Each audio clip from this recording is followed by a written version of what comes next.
Hey guys, this is Paul from Smart Easy DIY. Today I wanted to talk to you about this swing set kit from Eastern Jungle Gym. They decided to send me this kit if I make a video for you guys to show you how easy it is to put this together. So if you watch this video all the way through to the end, I'll show you everything that I had to do to put this together. It's really pretty straightforward. Okay, so instead of getting treated wood, I decided to get regular #2 wood and treat it myself with this product called Rugged Wood Treatment. This is a wood stain and preservative. So there's directions on the back here, but it's just a powder that you mix with water, and you do a 1/4 cup per gallon of water. There's enough in here for 5-gallon mix, and you can mix as little or as much as you want. The nice thing is you can just use however much you need, and then you can save the rest for a future project. Like for this, I'm going to mix up 2 gallons. I'm probably only going to need 1 gallon maybe, but I mixed up 2 just to be safe. Also, if you're interested in this product, I'll include a link down in the video description where you can find it. And if you do purchase this product, it will help to support my channel, and I would really appreciate that. So you saw me apply the Rugged Wood Treatment in the time lapse there. I wanted to show you, you can see the first one that I did, that it's quite a bit darker than the rest. And it's pretty crazy how it looks like when you first put it on that it's not going to do anything, but over time it'll change color. And with this wood that's sanded and planed and stuff, it won't soak in as much as quick as if it's rough. Like for example, you can see there where the wood was roughed up and it's soaking in there really good in certain spots. What I was going to share with you is that the more that this is out in the weather, the more that the sun and the wind and the rain hits it, it'll just make this stuff penetrate deeper, so it'll get darker with time. So the main reason we didn't go with treated wood is because of the color. We wanted something more dark and gray-ish and rustic looking. All the treated that we had in our area was either green for the top and then red for the bottom, or all red, and I didn't really want that color. So I wanted to show you what all's included for the kit for the classic swing set. This is the bracket that they send you, that it goes on the top beam, which is the 4x6, and then it goes for the leg supports, which are 4x4s. And then this is all included in the kit. They give you these 6 different swing hangers. Of course, there's an instruction manual, and then all the hardware that you need, the carabiners, everything you need to clip it in there, the bolts, the lags. This is a trapeze bar that comes with the kit, and then it comes with 2 swing sets. So like I said, this is the classic swing set. And then we purchased this one separately. And this one is the high back bucket seat. It's for children that are ages 2 to 5, so that's going to be a really nice addition for our little guy. And then also this is the end bracket for the other end. So this all comes with the classic swing set kit. Now the nice thing is you can also purchase all this stuff separately if you want. Like if you just want the end brackets like that, you can purchase those separately, or the swing hangers, or the different swings. You can also purchase all those separately, or you can purchase this as a kit, whichever one you want to do. So I'll include a link down in the video description below the video where you can find any of this stuff to purchase it, or you can check out their website on there as well, down in my video description. So whether you want to add this high back bucket seat as an option as well, like we do, you can find that as well to purchase that separately if you want. So check out the links below the video description. One important thing to note is these are made for dimensional lumber. Like the 4x6 is 3.5 by 5.5. Also, like the 4x4s are 3.5 by 3.5. So if you get rough cut, it's not going to fit. You're going to have to plane the ends down or something to get them to work. So be sure to check that before you get started. Like I had shared before with this classic Jungle Gym kit, what you need to get yourself is 4 pieces of 4x4s 8 feet long and 1 piece of 4x6 at, well, it's a 10 foot when you get it at 120 inches, but they say to cut it down to 114. Okay, so here's the spacing, how to lay out your swing hangers. So if you're measuring in from the end, it's 18 inches, and then you do 18 inches for your swing, then you do 12-inch spacing between that one, do another 18 inches for that swing, another 12-inch spacing, and then 18 inches for that swing, and then that one is 18 inches from the end, just like this one is. So the only thing that I changed, I'm using a full 10 foot, which is 120 inches. I decided not to cut it down. I'd rather just do a little bit more spacing between the swings. So the only thing that I'm going to change, and hopefully it's not confusing to you, is I'm going to do 15 inches between the swings instead of 12 inches. That's the only difference. So if you just want to use a full 10 foot, 120 inches, that's what I would recommend.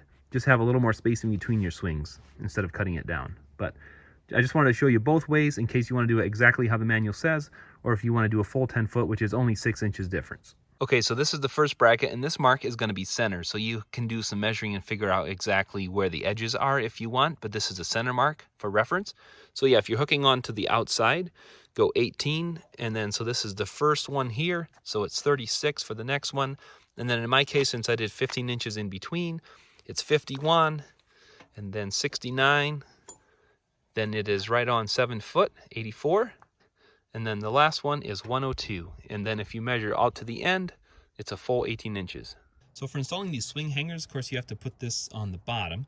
So this is the top down here.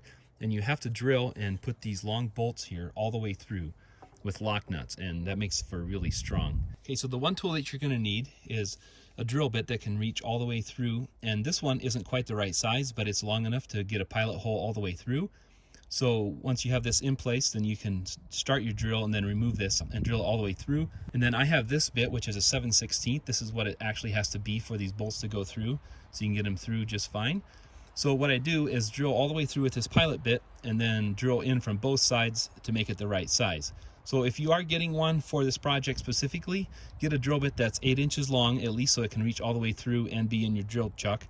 And then also make sure that you get it 7/16 for this.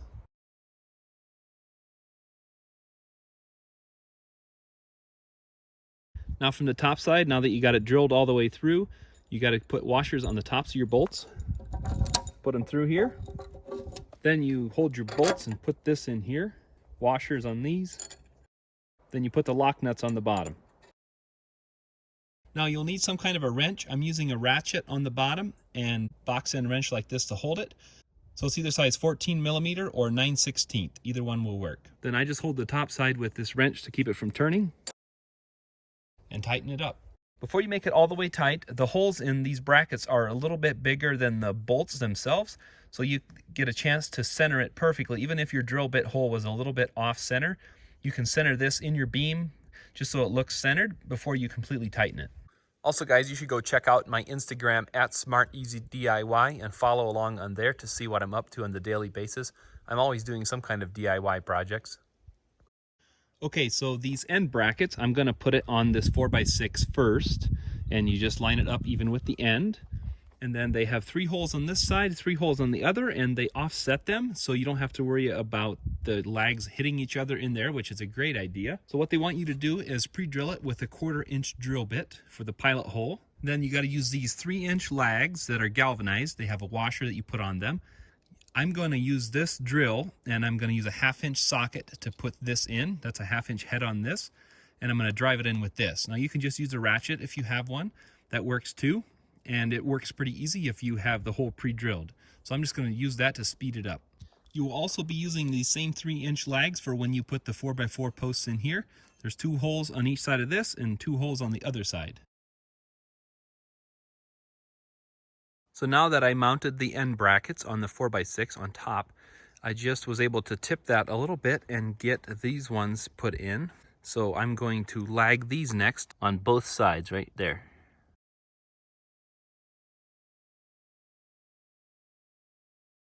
Okay, so this is my first time building something like this, but I wanted to experiment, and it seems like you can do it like this.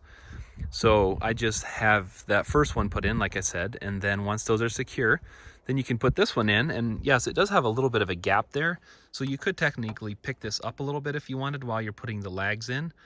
But if you're doing this by yourself, I think this is a pretty good way to do it. And otherwise, I mean, you can stand it up and do it on a ladder, but I think it's just as easy to do it now.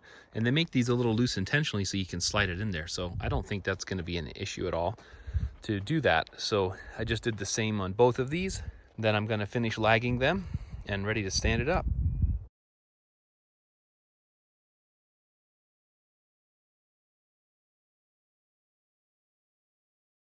They do give you lots of extra chain for adjustability, so you can hang your swing however high you need, and you can always cut the chain off if you decide to in the future, if you don't want it hanging down like that. So I think a big question a lot of people will have is, how do you anchor this into the ground so it doesn't move? In the kit, they come with these anchors right here that you can pound down into the ground, and then you anchor through these holes right here. In the installation kit, they say that is for when your children are bigger and heavier and older. In my case, my children are smaller and lighter, and they don't move this around at all yet. So as far as anchoring it down, you can decide that based on the size and weight of your children and how much they move the swing set around. But that's what they sent along with the kit I wanted to show you. All right, guys, well, I hope you enjoyed this video. If you did, give it a thumbs up and subscribe to my channel for future videos. And I wanted to say thank you to Eastern Jungle Gym for this fun little project. All right, thanks for watching, guys.